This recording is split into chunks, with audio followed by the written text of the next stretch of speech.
ETF index mutual funds నేర్చుకుని stock మార్కెట్లో రాణించాలనుకుంటున్నారా? వెంటనే ఈ నెంబర్కి కాల్ చేయండి.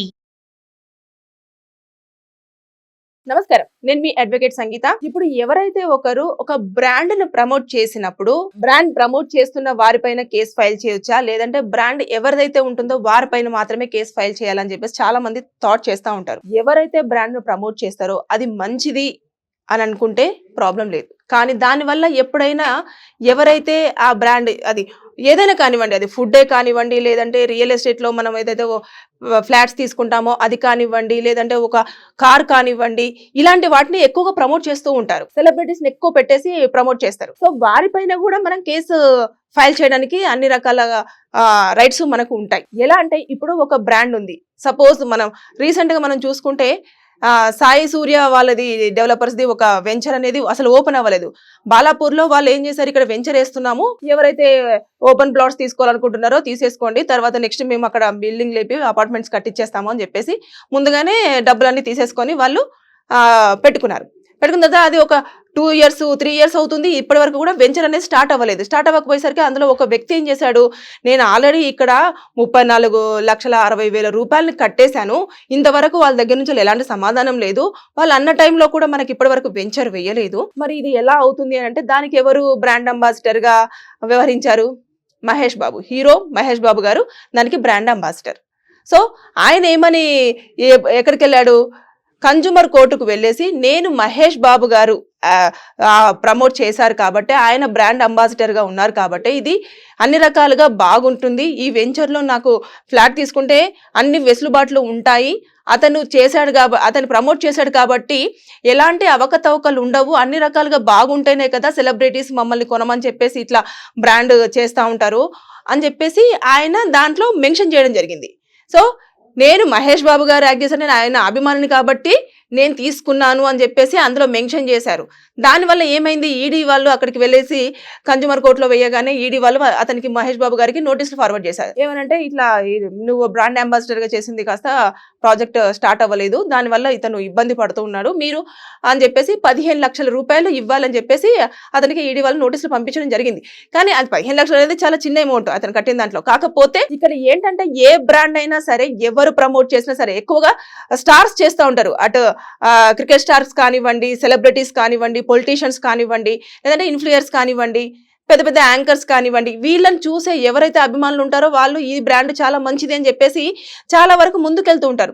అది ఏ బ్రాండ్ అయినా కానివ్వండి, దాన్ని ఎప్పుడైతే దానికి బ్రాండ్ అంబాసిడర్ గా మీరు ఉంటారో ఆ రెస్పాన్సిబిలిటీ మీకు కూడా ఉంటుంది. ఇది ఎంతవరకు జెన్యూన్, ఇది నిజంగా మార్కెట్లోకి వెళ్తే ఎవరైతే దీన్ని నమ్మి తీసుకుంటారో వారికి ఎలాంటి ఇబ్బందులు లేవు అని మొత్తం ఎంక్వైరీ చేసుకున్న తర్వాతనే మీరు దానికి బ్రాండ్ అంబాసిడర్ గా వ్యవహరిస్తే చాలా అన్ని రకాలుగా బాగుంటుంది. ఎందుకంటే మీది ఏదైతే ఉంటుందో ఆ ఫేస్ వాల్యూ తోటే అక్కడ ఉన్న ఏదైతే బిజినెస్ ఉంటుందో అది అవ్వడం జరుగుతుంది. కాబట్టి జనాలు ఏం చేస్తారు, అరే ఇది హీరో గారు యాక్ట్ చేశారు కాబట్టి నేను తీసుకుంటే ఇది హీరో గారు యాక్ట్ చేశారు అని చెప్పేసి నేను చెప్పుకోవడానికి ఉంటుంది అని చెప్పేసి కొంతమంది చూస్తారు. ఫుడ్ కి బ్రాండ్ అంబాసిడర్ గా కానివ్వండి, ఆయిల్స్ కుంటారు కొంతమంది, ఆయిల్స్ కానివ్వండి, రైస్ కానివ్వండి, ఏ తీసుకున్నా సరే బ్రాండ్ అంబాసిడర్ గా ఎవరు వ్యవహరించినా సరే వారు ఎంత పెద్దవారైనా సరే వారి మీద కూడా కేసు ఫైల్ అయ్యే ఛాన్సెస్ ఉంటాయి. ఇది కన్జ్యూమర్ కోర్టులో అయితే ఇది చాలా చిన్న వేలో అయిపోతుంది, ఎందుకంటే అతను కోర్టు చుట్టూ తిరగడం కానివ్వండి ఇలాంటివి చెయ్యలేని నేపథ్యంలో ఆయన కన్జ్యూమర్ కోర్టుకు వెళ్ళాడు. అదే ఇంకా కోర్టుకు వెళ్తే ఎవరైతే ఉంటారో వెంచర్ వాళ్ళు వారిపైన కేసు, తర్వాత నెక్స్ట్ కోర్టు చుట్టూ తిరగాల్సి ఉంటుంది, కోర్టు ఫీజులు ఉంటాయి, ఇవన్నీ ఉంటాయి, శిక్షలు, ఇంకా ఎక్కువ కాలం దాన్ని డ్రాగ్ చేయాల్సి ఉంటుంది. ఇక్కడ ఏంటనుకో కొంచెం సెటిల్మెంట్ తోటి అయిపోతుంది. ఇలా చాలా మంది నష్టపోతూ ఉన్నారు. కానీ ఎప్పుడైనా సరే ఎవరు బ్రాండ్ అంబాసిడర్ గా చేసినప్పటికీ కూడా, ఎంత పెద్ద స్టార్ చేసినా, మీకు తెలిసిన అతను చాలా పెద్ద స్టార్ అయినా సరే మీ ఎంక్వైరీ మీరు కంపల్సరీగా చేసుకోవాలి.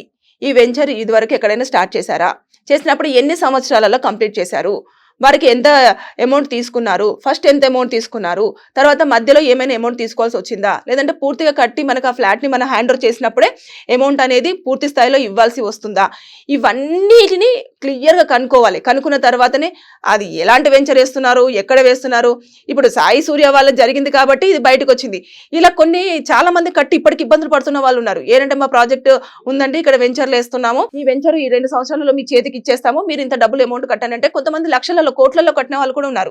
అంటే ఇప్పుడు అందరూ కూడా గ్రేటర్ కమ్యూనిటీ కోసం ఎక్కువగా ఇంట్రెస్ట్ చూపిస్తున్నారు. అంటే అందులోనే స్విమ్మింగ్ పూల్ కానివ్వండి, షాపింగ్ మాల్ కానివ్వండి, జిమ్ కానివ్వండి, పిల్లలు ఆడుకోవడానికి ప్లే గ్రౌండ్ కానివ్వండి, ఇలాంటివన్నీ ఉన్న వాటి మీదనే ఎక్కువగా చూస్తున్నారు. అంటే బయటికి ఎక్కడికి వెళ్ళక లేకుండా ఎక్కడైతే వాళ్ళు ఉంటున్నారో దాని లోపలే అన్ని సౌకర్యాలు ఉండేలాగా ప్లాన్ చేసుకుంటారు. ఇలా చాలా మంది సిటీకి కొంచెం దూరం అయినప్పటికీ కూడా అక్కడ ఇంట్రెస్ట్ చూపిస్తున్నారు. అది ఎంత డబ్బులైనా సరే కొంచెం అన్ని ఫెసిలిటీస్ ఉంటాయి కదా, ఎప్పటికప్పుడు 24/7 మనకి సెక్యూరిటీ ఉంటుంది, తర్వాత అన్ని ఫెసిలిటీస్ దగ్గరలో ఉంటది కాబట్టి అన్న నేపథ్యంలోనే డబ్బులు పెడుతున్నారు.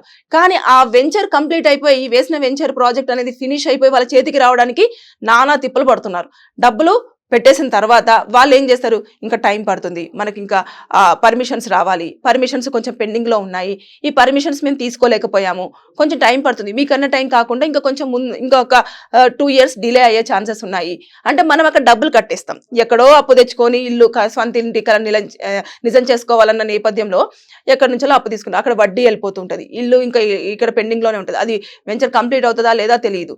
కొన్ని రోజుల తర్వాత ఏమవుతుంది, మేము వెంచర్ ఇక్కడ వెయ్యట్లేదు, మేము ఈ హాఫ్ అమౌంట్ మాత్రమే మీకు రిటర్న్ చేయగలము, ఎందుకంటే మేము పర్మిషన్స్ కోసం అని వాటి కోసం అని చెప్పేసి మేము కొన్ని డబ్బులు పే చేయాల్సి వచ్చింది కాబట్టి అవి కట్ చేసుకొని మీకు ఇంత అమౌంట్ ఇస్తాము అని చెప్పేసి అంటారు కొన్ని ప్లేసులలో. సో ఇలా చాలా మందికి జరిగే ఉంటది మీలో కూడా. సో ఎప్పుడైనా సరే మీరు ఎవరో బ్రాండ్ అంబాసిడర్ గా వర్క్ చేస్తున్నారు, దీనికి ఖచ్చితంగా ఇది న్యాయపరంగానే ఉంటుంది, అన్ని క్లియరెన్స్ ఉన్నాయి అని చెప్పేసి మాత్రం మీరు అనుకోకూడదు.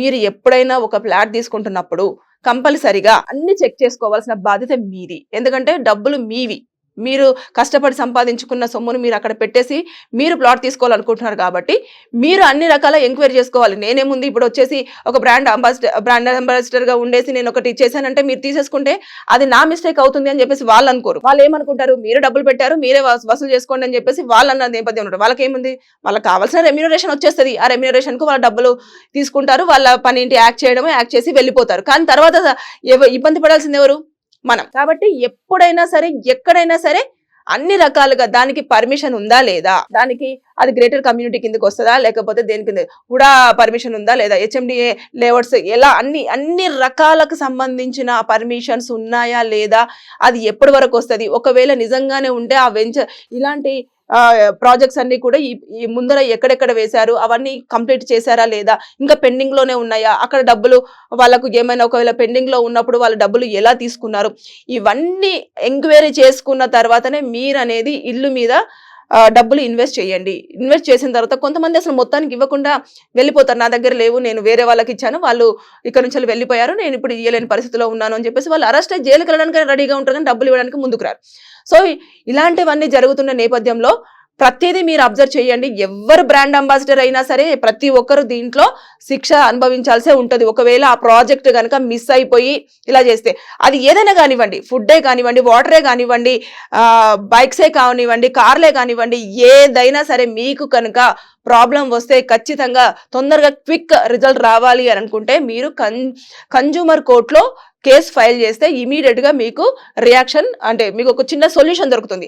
లేదు నేను పెద్ద స్థాయిలో నాకున్న రూపాయితో సహా ప్లేస్ దానికి వడ్డీ కలిపి వసూలు చేసుకోవాలి అనుకుంటే మీరు సెక్షన్స్ కింద కోర్టు ఏదైతే చీటింగ్ కానివ్వండి ఇలాంటివి ఉంటాయి కదా, దీని కింద మీరు కోర్టు మెట్లు ఎక్కాల్సి ఉంటుంది. అప్పుడు సంవత్సరాల టైం అనేది డ్యూరేషన్ అనేది తీసుకోవాల్సి వస్తుంది.